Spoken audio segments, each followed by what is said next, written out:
This is Sensibility Speaks, and welcome to my channel. So this is Indecent Disclosure on the Real Housewives of Potomac, Season 7, Episode 15. So the show starts off, per usual, showing iconic scenes from the previous episodes. Mia throwing a drink at Wendy, Karen calling Robin a lion bee. So here we go. Day 3 in, where are they? Tulum or Maya, Mexico, or wherever. The ladies are at that beautiful resort. The first thing in the morning, Giselle reveals that she has bubble guts, ew, with her nasty arse. Like, child, thanks for sharing. Giselle meets up with Mia to discuss the iconic fight between Charisse and Karen the night before. And Mia inquires whether it's a jealousy thing between Karen and Charisse. And of course, Giselle stirring the pot as usual, child. She says, you can be 72 and jealous of someone, let alone 59 and fine. Jizzy just needs to stop being that evil girl because she's planting the seeds also in Mia's head that Wendy is jealous of her. Girl, bye. So stay tuned for that because we're going to get into that a little bit later. So Mia feels like there's no point of return between her and Jacqueline when they flip over to that conversation because of the nasty jabs and the exchanges they've been having. And of course, Giselle being the honorary producer, if that's what you want to call her, she's pushing the envelope and trying to orchestrate a conversation between the girls.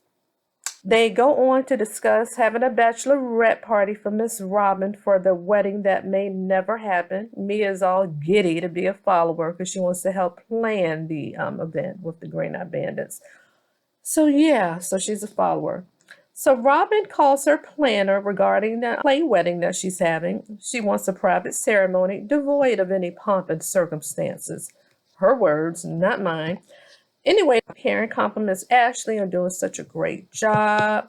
And she feels like, everything was going good for her in Mexico until the night before at the dinner scene. So they recount the nasty and vicious attack that Robin had toward Karen, calling her fake, a bull crapper. And Ashley explains why Charisse and Robin have such a close relationship.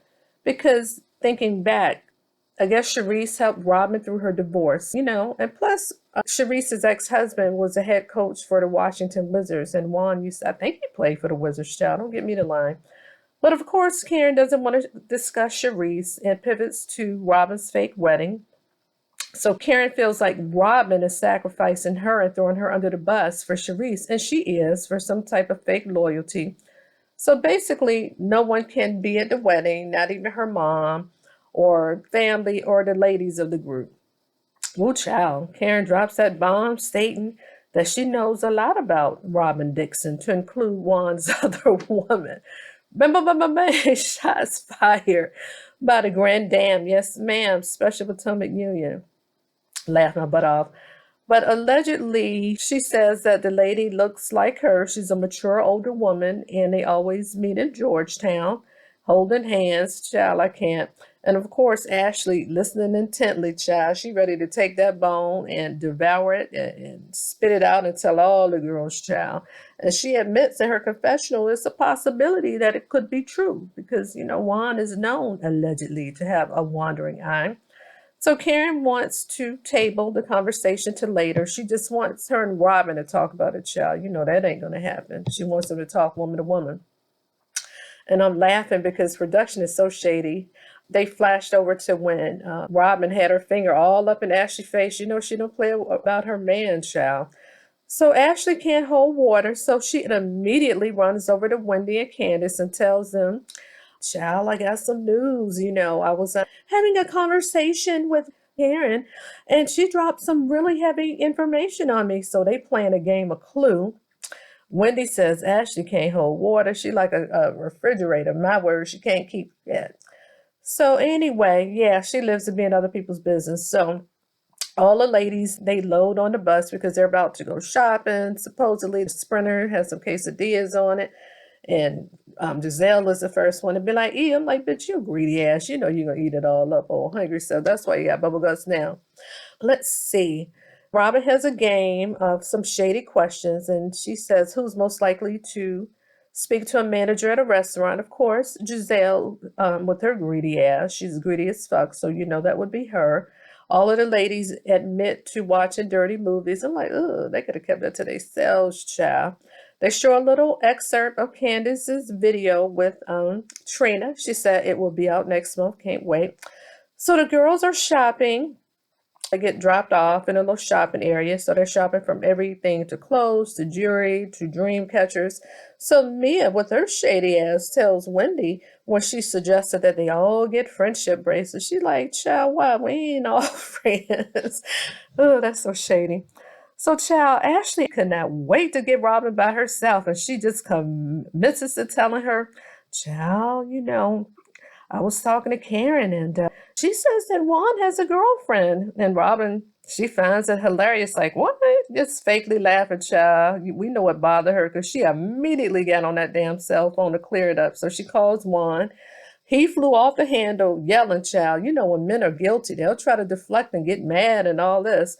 So he was like, I done told you about them ladies, I'm going to cuss one of them out. He wanted to say he going to cuss one of them bees out. He know that's what he wanted to say, but I'm laughing because, child, Robin said, well, wait a minute. Supposedly, the lady is supposed to be old like Karen, too. Ashley said, yeah, Ashley ain't shit.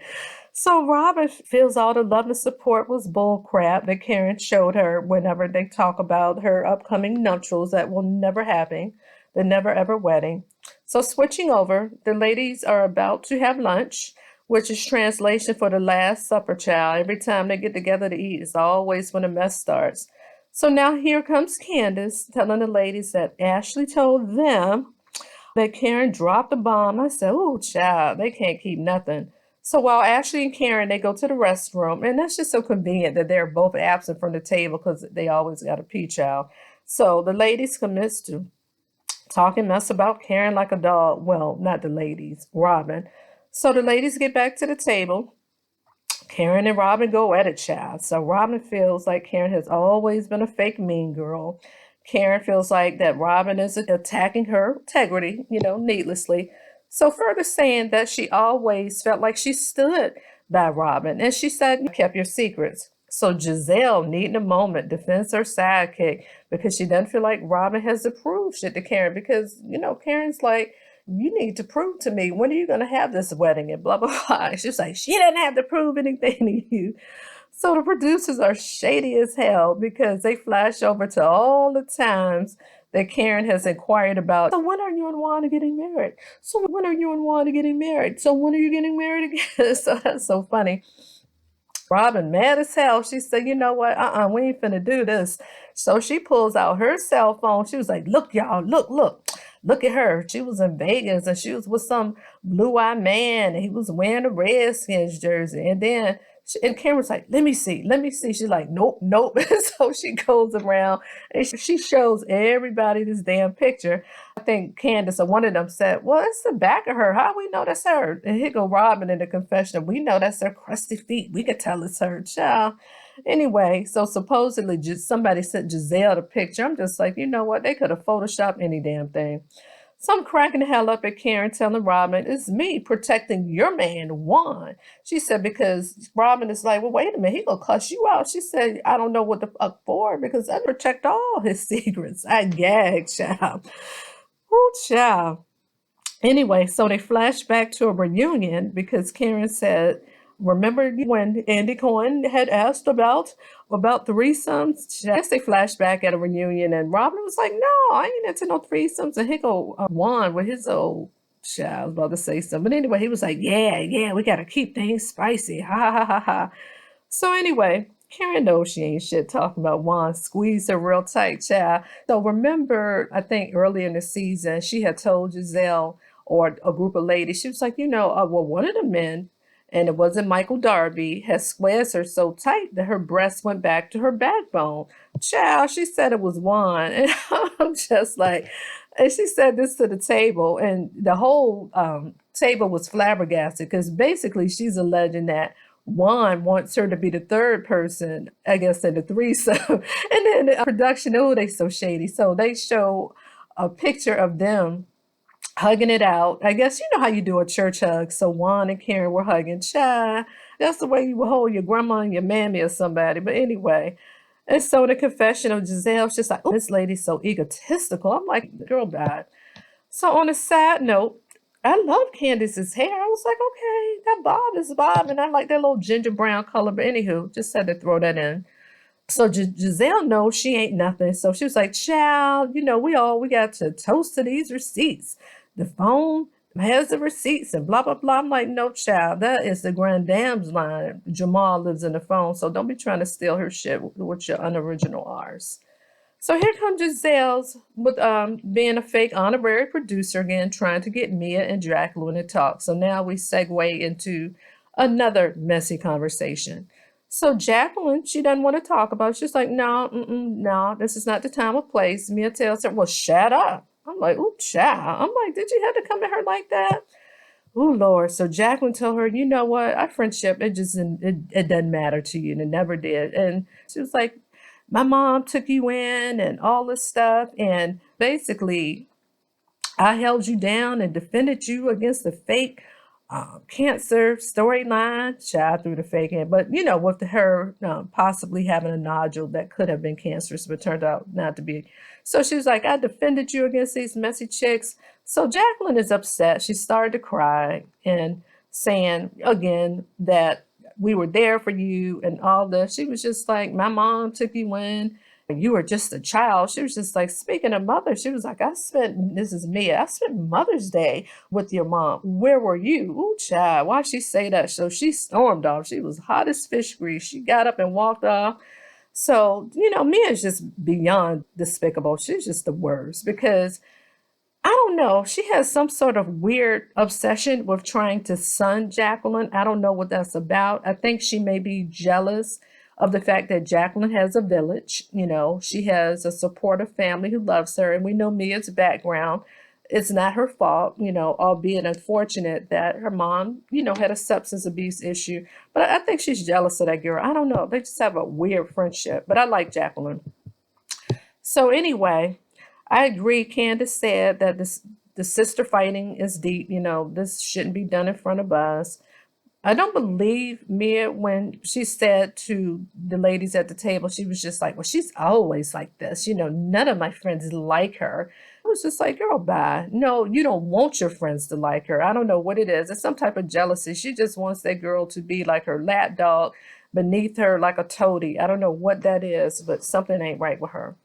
Jacqueline again, she storms off, and Mia immediately says, oh, she's just so exhausting, and blah, blah, blah, blah.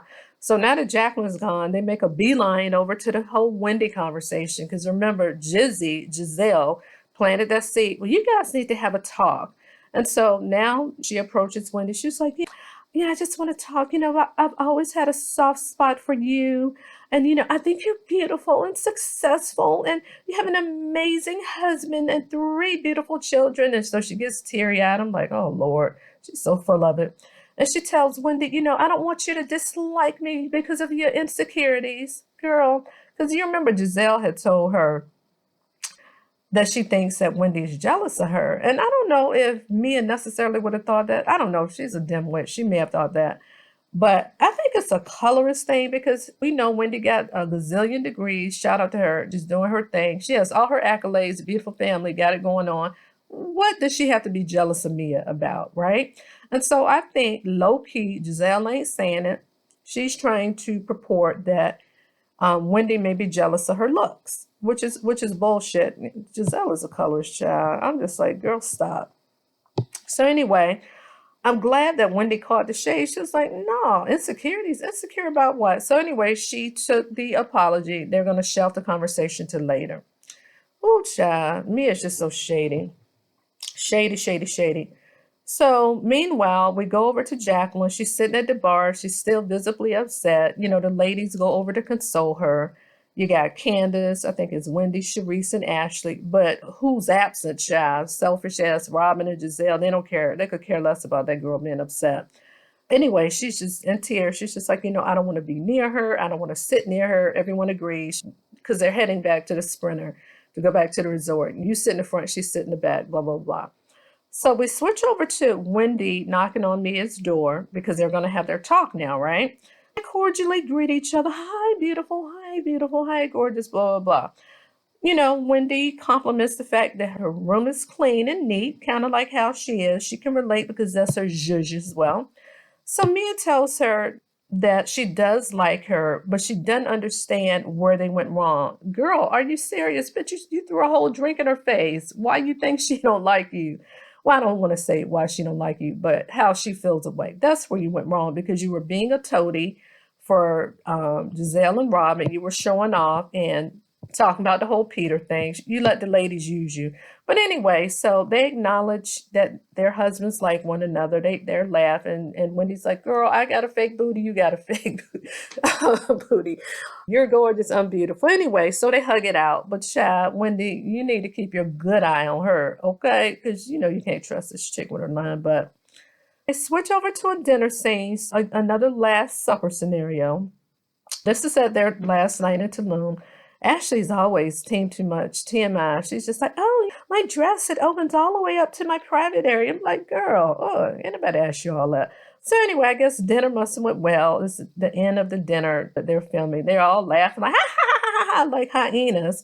I'm like, ooh, making animal noises. They're all clearly drunk as skunks. So I guess some of the ladies, not all of them, they get together, they go to a bar, and again, they're just drunk. And so anyway, they're talking about how they're not wearing undies and flashing each other. I'm just like, ugh. But girl, why did Wendy say, she said, child, Mia slithered over to me and was like, I want to eat your box. I'm like, ugh. And I'm just like, and they got Mia looking like the Joker, reminding me of Candy. Ooh, did I say that? Talking about Candy Beers.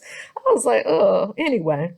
So that's the end of the episode. We recap next week. Child, next week is going to be good. So they're alleging that there was some girl on girl action. And I don't know if that's what Ashley was alleging at the bar. Somebody talking about somebody was spread eagle. I'm like, oh, child, that's so nasty. So Cherie says that Karen slept with a worker in a bathroom. So you know how they be flashing little scenes. She was like, yeah, the last time I went to a club, I went with Karen and she was scoring to work in the bathroom. I was like, girl, stop. So Candace stated that Ashley came to the bar with some chick and Ashley's looking all dumbfounded. So I don't know if they're trying to say that Ashley purposely brought some woman to the bar to hit on Chris. I don't know. It's going to be juicy next week. Anyway, that's it. That's all I have. And so that is the end of the episode. Once again, thanks for visiting my channel. And don't forget to like, share, and subscribe. Bye-bye. Toodles.